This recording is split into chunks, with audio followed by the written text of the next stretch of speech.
Sa nakaraan ng ating video, ay puwersahan ng ipinasok ng lampara ang kaluluwa ng inner demon, at sinabi nga ng ating bida na ang pagkakulong, at pag-repair o pangangalaga ng lampara sa kaluluwa ng inner demon, ay ang magsisilbing kaparusahan para sa inner demon, at mas magiging malala pa nga daw ito, kaysa sa tuluyan o agaran na kamatayan. Kaya naman sinabi ni Zujin, na ang lahat daw ng mga salarin at kaaway nila, ay namatay at nahatulan na, kaya naman dito na magtatapos ang kanilang pakikipagdigma. Tama ka dyan, wika naman ng ating bida, na biglang nagulat at pansamantalang natulala, at dahil nga sa isang malaking formation sa likuran ni Zujin, ay agad na tinanong ni Lu Shou kung ano ang binabalak niyang gawin. Pero sa pagbukas nga ni Zujin sa kanyang pamaypay, ay biglang kumalat sa buong lugar ang kanyang kapangyarihan, at matapos nga itong mapansin ni Xiaoyu, ay bigla ding nanlaki ang kanyang mga mata nang dahil sa gulat. Sunod ay nagtungo nga din ang superpower ni Zujin sa mga puppet masters, gayon na din sa mga sundalong patuloy pa din ang paghihinagpis, nang dahil sa mga namatay nilang kasamahan, at sa pagpatak nga ng luha ni Zuan sa helmet ni Negrito, ay sinabi niyang tapos na daw ang kanilang laban, sabay tingin sa kalangitan at sinabi nga niya kay Negrito, na oras na umano para umuwi. At matapos namang itiklop ni Zujin ang kanyang pamaypay, ay sinabi nitong may isang bagay pa siyang nais gawin dito sa Luniverse, at agad na din niyang ginamit ang kanyang abilidad upang makalayo kila Shu, na napapatanong naman kung ano pa ang nais niyang gawin.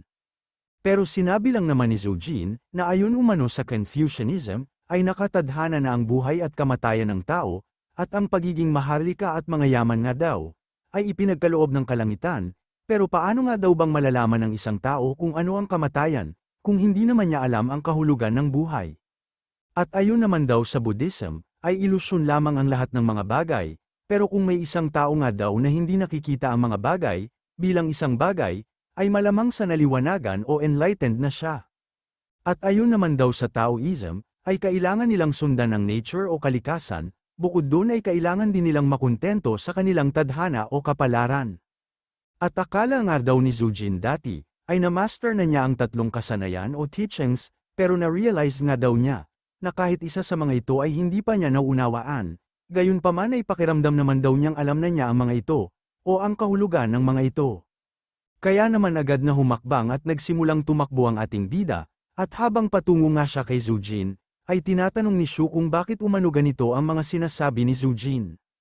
Pero kahit na anong pilit nga niyang paghabol kay Zujin, ay napansin ng ating bida na mayroon umanong kakaiba, dahil kahit gamitin pa niya ang kanyang portal, ay hindi pa din niya maabot si Zujin.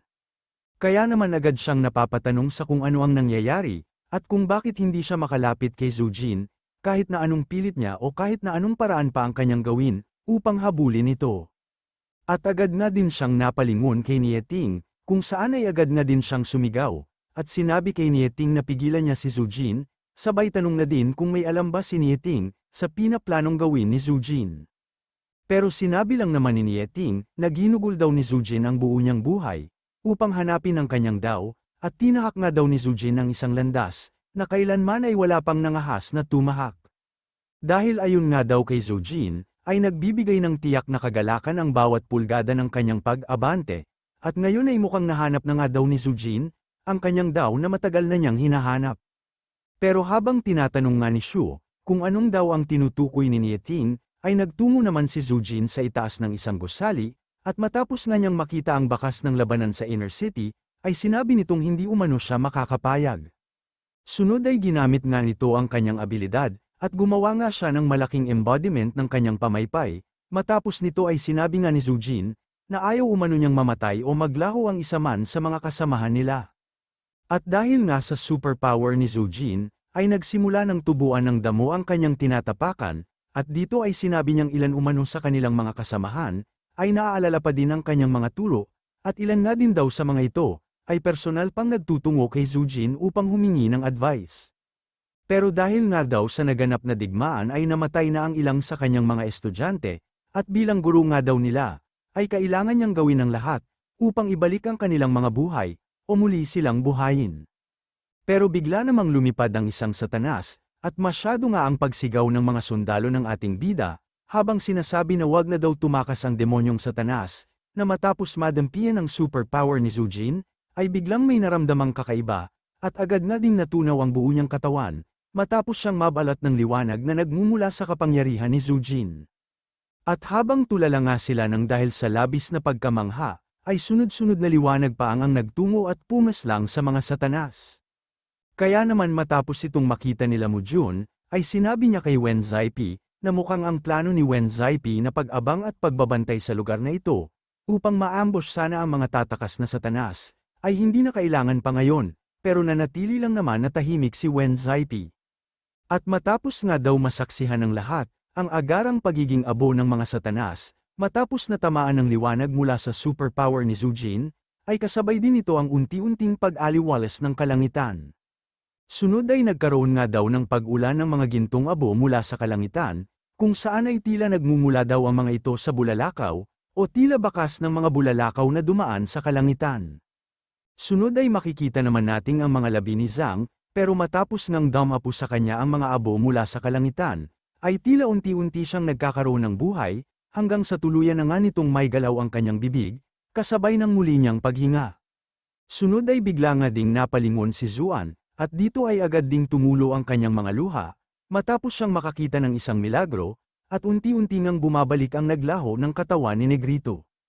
At matapos ngang mamukadkad ang mga bulaklak sa buong universe, ay sunod naman nating makikita si Zujin na patuloy pa din ang paggamit sa kanyang kapangyarihan at abilidad. At habang napapatanong nga ang ating bida kung ano-umano ang mga nangyayari, ay bigla namang lumabas si Ming-Ao, at sinabi nga nito na hindi umano siya makapaniwala, na ginawa talaga ni Zujin ang bagay na yun, kaya muli ay napapatanong si Shu sa kung ano ang ibig niyang sabihin. Pero bigla nga ding may naramdaman nitong si Nieting, kaya naman mabilis siyang lumipad patungo kay Zujin, kasabay ng paulit-ulit niyang paggawa ng kanyang mga portals, ngunit matapos nga niyang makita ang lokasyon ni Zujin, ay tila huli naman na ang lahat, kaya naman agad niyang isinigaw ang pangalang Zujin. Pero kasabay nga ng unti-unting pagbagsak ng katawan ni Zujin, ay naisip nito na nakaupo siya sa ilalim ng isang puno, habang si Nieting naman ay nakatayo sa kanyang likuran.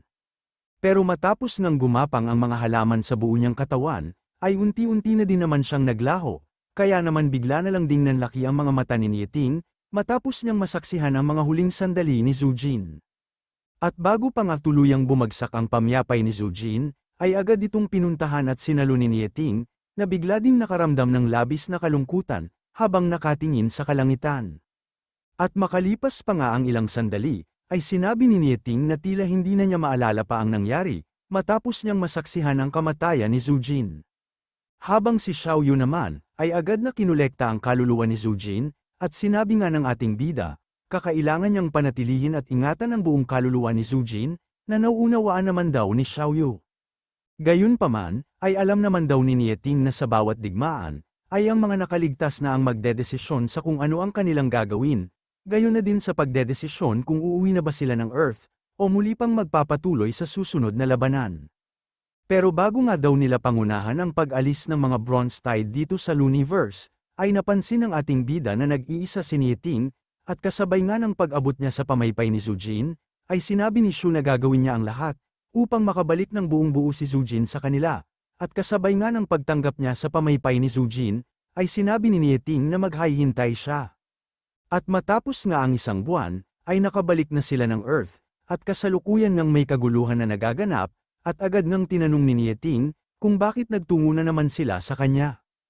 At sinabi nga nito, na nagbubugbugan na naman daw ang dalawang guro dito sa Luoshen Academy, at ang dahilan nga daw ng kanilang away, ay ang patungkol sa kung sino ang tama sa kani-kanilang mga estudyante, pero dahil sa hindi nga daw nila maawat ang dalawa, ay dama-dami na ang tsismoso at mga tsismosa. Pero bigla namang tumayo si Nieting, at habang patuloy nga siya sa paglalakad, ay sinabi niyang kung nais daw ng lalaki na makauwi ng maaga, ay huwag na niyang pakialaman o isipin pa ang pag-aaway ng dalawa, dahil tanging alak nga lang daw ang makakapagpak-alma sa kanila. At matapos na siyang magbukas ng kanyang portal, ay sinabi na lang niyang umuwi na siya ng maaga, upang makapagpahinga at mas ulit ang weekend, kaya naman masyado na lang ang kanyang pagtataka. At matapos nang makauwi si Nieting, ay agad nitong tinanong kung may millet porridge daw ba si Zujin, pero bigla nga din niyang naalala, na wala na nga pala si Zujin. Sunod ay sinabi nga ni Nieting, na wala na umanong gagawa ng millet porridge para sa kanya, at matapos nga siyang maupo sa upuan ni Zujin, ay agad siyang napapatanong, kung bakit nga ba gustong-gusto niya ng millet porridge. At habang nakatingin nga siya sa kalangitan, ay sinabi nito na mukhang unti-unti na namang bumabalik sa kanya ang nakaraan, kung saan ay tinaboy nga ni Zujin, ang mga pasaway na umaaway kay Nieting. At matapos nga nito, ay sinabi ng batang Nieting, na masyado umanong matapang ang batang Zujin, pero sinabi lang naman nito, na dapat umano kasi ay magpaturo siya ng espada sa tatay ni Zujin, pero matigas nga daw ang ulo ni Nieting, na ayaw makinig sa kanyang mga payo. Dahil nung mga panahon nga daw na yun, ay katwiran ni Nieting na hindi niya matatalo ang madaming kalaban, kahit pa marunong siyang gumamit ng espada, kaya naman bigla siyang kinaltukan ni Zujin. At sinabi nga nito, na kung hindi umano niya kayang talunin sa harapang labanan ang kanyang mga kalaban, ay dapat atakihin niya ang mga ito sa kanilang likuran, sabay tanong kung hindi ba niya kayang hambalusin ng tubo ang kanilang mga ulo. At muli ay sinabi nga ni Zujin, na hambalusin niya sa ulo ang mga nang-aaway sa kanya, pero sinabi naman ni Nieting, na si Zujin na lang daw ang humambalos sa kanilang mga ulo. Sabay tanong kung may pagkain pa daw bang natira sa kanilang bahay, dahil nagutom nga daw siya matapos makipag-away, at sinabi naman ni Zujin na meron umano, dahil gumawa nga daw siya ng mga millet porridge, at agad na ngang naglakad pa uwi ang dalawa. Sunod ay sinabi nga ni Nieting, na ang magandang tagsibol umano, ay hindi pa din mapapantayan ang mga magagandang panaginip niya, sabay sabi na matapos ang tagsibol, ay darating naman ang tag-init, habang ang taglagas naman, ay sasalubungin ang taglamig. Samantala habang naglalakad naman sila Shu, ay sinabi ni Zuan na alam daw niyang stress ang ating bida nitong mga nakaraan, pero hindi nga daw maganda na naghahanap ng dahilan ng ating bida, upang bugbugin siya ng sa ganon, ay maibsan ang pagka-stress niya. Pero sinabi lang naman ni Shu na paninirang puri ang mga sinasabi ni Zuan.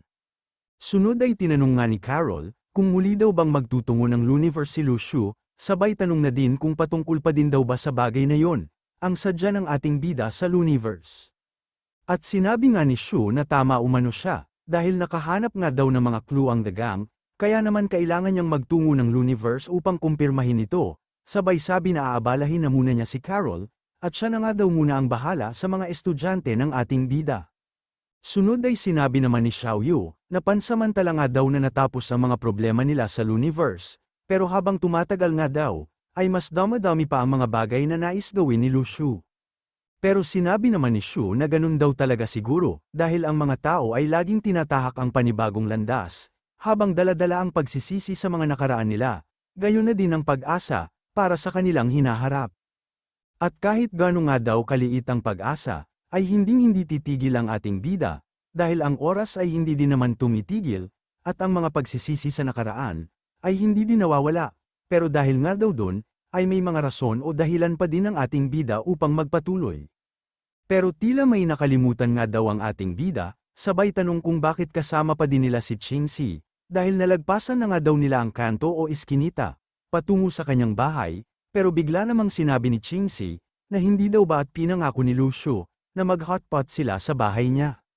Samantala sa bahay naman ng ating bida, ay iniisip nga ni Yunyi na ka-arp nila si Master, pero hindi naman daw niya ito magawang atakehin, dahil maaaring matapan ang kanilang hotpot. Pero kahit may hotpot nga daw sa kanyang harapan, ay hindi naman niya ito makain, dahil sa kaharap nga nila si Master, kaya napapatanong din siya sa kanyang sarili, kung sinadya daw kaya ito ng ating bida, o sinadya niyang magpagabi, upang magkaharap-harap sila. Samantala makalipas nga ang ilang buwan, matapos ang digmaang naganap sa Luniverse, ay tila bumalik na umano sa normal ang buhay ng mga pangkaraniwang tao. Pero habang naglalakad nga ang babaeng ito, ay may nakasunod sa kanyang lalaki na nababalot ng superpowers, kaya naman nang makita niyang pasugad sa kanya ang lalaking ito, ay bigla na lang din nanlaki ang kanyang mga mata, hanggang sa bigla na nga lang may napasigaw. At muli ay sinabi nga sa atin, na ilang buwan matapos na makabalik ng Earth ang Bronze Torrent, at ang Imperial Dragon Guards, ay nakumpirma ng mga experts mula sa Dragnets and Snares, na hindi pa din tuluyang nagsasarado ang mga portals, na nag-uugnay sa Luniverse at Earth.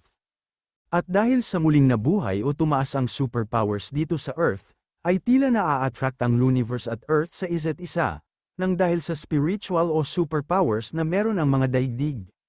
At dahil sa hindi nga nila mapaghiwalay ang dalawang daigdig, ay kailangan umanong tanggapin ng lahat ang realidad, na maging ang portals na nag-uugnay sa dalawang daigdig, ay hindi nila masasarado ng tuluyan. Pero dahil nga daw sa paghuli ng mga alipin, gayon na din sa pagplunder ng mga slave lords mula sa Luniverse dati, ay hindi maalis sa mga tao dito sa Earth, ang matinding takot na kanilang nararamdaman. Pero buti na nga lang daw, at nakapagtatag sila ng alyansahan, sa pangunguna ng leader ng Dragnet and Snares na si Niating, at ni Wen Zaipi, na nag-iisang nabubuhay na Celestial Emperor ng Luniverse. At dahil nga daw sa mga sunod-sunod na peace talks, summit meetings, treaties, at pagpaplano upang magkaroon ng stable na trading system sa dalawang daigdig, at matapos ang mahabang pag-aayos ng mga dokumento, ay nagsimulang kinilala ng mga mamamayan ng bawat daigdig, ang isa't isa. At sa ilalim nga daw ng liwanag na nagmumula sa araw, ay umusbong ang punla ng kapayapaan, at patuloy ding lumalalim ang ugat nito, o ugnayan ng bawat daigdig.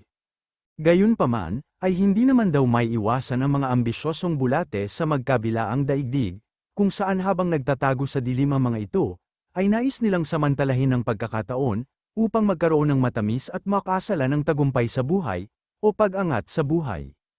Sunod ay makikita nga natin ang sapatos ng isang babae, at habang lumilipad na siya, ay nakagapas pa din siya sa mga abilidad ng umatake sa kanya, gayunpaman ay napatay naman na niya ang lalaki, gamit ang takong ng kanyang sapatos. Pero bigla nga din siyang napapatanong, kung bakit may mga natitira pang miyembro ang Dark Kingdom, dahil akala nga daw niya ay namatay na silang lahat dati. Pero bigla nga din niyang napansin ang isang grupo na mabilis patungo sa kanya, kung saan ay agad din siyang pinasalamatan, sa pagbabantay niya sa seguridad ng kanilang lungsod, sabay sabi na ngayon ay maaari na siyang umalis ng North America. Pero agad lang din naman siyang commandant, sabay turo kay Giant at tinanong nga niya, kung maaari daw bang si Giant na ang maghatid, sa isang mahina at magandang babae na katulad niya. Agad nga ding sinamahan ni Giant ang babae, kaya naman sinabi ng lalaki sa kanan, na hindi daw ba rank ang cultivation ng babaeng yun, sabay tanong kung nagmula daw ba siya sa Dragnets and Snares, kaya masyadong malakas ang loob niya, upang utusan pa talaga ang kanilang leader na si Giant, upang ihatid siya. Bukod doon ay sinabi nga din nito, na hindi daw kaya biglang saksakin ng babae ang kanilang leader na si Giant sa kanyang likuran, at matapos ang isang linggo, ay mabalitaan na lang nilang nagpakamatay na si Giant. Pero sinabi naman ng lalaki sa kaliwa, na huwag siyang nagsasalita ng mga ganong bagay, dahil ang Dragnets and Snares nga daw ay hindi naman marahas, pero bihira na nga din daw ang katulad ng leader nilang si Giant, na taas noo pa din pag nakikipag-usap sa mga taga-Dragnets and Snares, kaya naman kailangan nila itong bantayan. At ilang sandali pa nga ang nakalipas, matapos na lumipad ang miyembro ng Dragnet and Snares at si Giant, na leader ng The Phoenix, ay lilingalinga sa paligid si Giant, dahil ang alam nga ng lahat ng mga tao, ay dati pang kalaban ng The Phoenix ang Dragnet and Snares.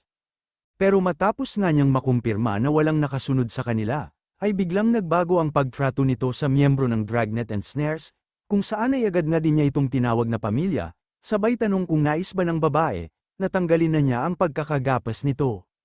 Pero sinabi naman ng babae na hindi umano, at kung nais nga daw ni Giant, ay maaari pa niya itong higpitan, pero bigla naman siyang nagtungo sa harap ng babae, at habang hawak nga ang isang dress, ay tinanong nito kung kailangan daw ba niya ng makeup remover, o kung gusto niyang magbihis, dahil may dala nga daw siyang damit para sa kanya.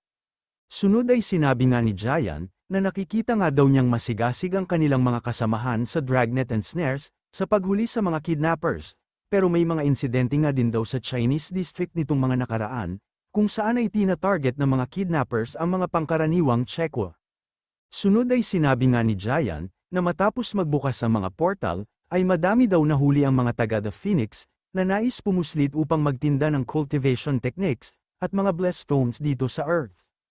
Pero dahil sa dami nga daw nila, ay alam niyang may mga nakatakas din sa kanila, at nakakatiyak nga din daw siya, na ngayon ay may koneksyon na ang mga taong yun dito sa Earth.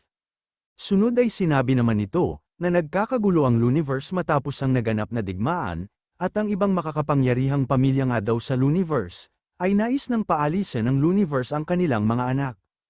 At kaya daw tina-target ng kidnappers ang mga pangkaraniwang tao, ay kailangan nila ang mga kaalaman ng mga pangkaraniwang tao sa Earth, gayon na din ang kanilang mga pagkakakilanlan. At dahil sa masasamang tao nga daw ang mga miyembro ng Dark Kingdom, ay sinasamantala nila ang pagkakataong ito, at kahit pa mapanganib, ay kumikidnap pa din sila ng mga pangkaraniwang tao, para sa pera at cultivation resources. At dahil dun ay hindi na nga daw magtataka si Giant, at malamang sa ilan sa mga ito nga daw, ay nakapasok na din sa mga ruins ng North America, at dahil sa alam nilang parehas ang salita ng mga Chekwa at Luniverse, ay nagpakilala sila bilang mga taga-China. At dahil sa mahirap nga daw atakihin ang China, dahil doon nakabase ang dragnets and snares, gayon na din ang Imperial Dragon Guards ng ating bida, ay mas pinipiling target ng mga ito, ang mga pangkaraniwang Chekwa na nasa iba't ibang panig ng daigdig. Kaya naman agad nga siyang yamakap sa hita ng babaita, at habang hagulgul nga sa pag-iyak si Giant, ay tinatanong niya kung kailan daw ba magpapadala, ng mga miyembro ng Dragnets and Snares Initiating dito sa North America. Bukod dun ay sinabi nga din ni Giant, na nahihirapan na umano siyang magtrabaho ng mag-isa dito sa North America, dahil ang lahat nga daw ng mga miyembro ng The Phoenix, ay puro mahihinang nilalang at basura. At sinabi nga nito na kung sinieting umano, ay malabong magtungo siya dito sa North America, pero may mga paghahanda na nga daw na ginawa ang Dragnets and Snares, kaya naman kalaunan ay makikita na din niya ang resulta nito. Sunod ay sinabi nga din niya, na ang orihinal umano niyang plano, ay sumama sa mga nakidnap ng mga taga-Dark Kingdom, pero dahil sa sila na nga daw ang gumagawa ng aksyon ngayon, ay mukhang hindi na niya kailangan pang gawin yun, hindi ba si Mingyu ito, at kung inyo nga palang maaalala, ay kasalukuyang leader ng The Phoenix si Giant, pero nagtatrabaho naman siya para sa Dragnets and Snares, dahil isa siyang spy at miyembro talaga siya ng Dragnet and Snares.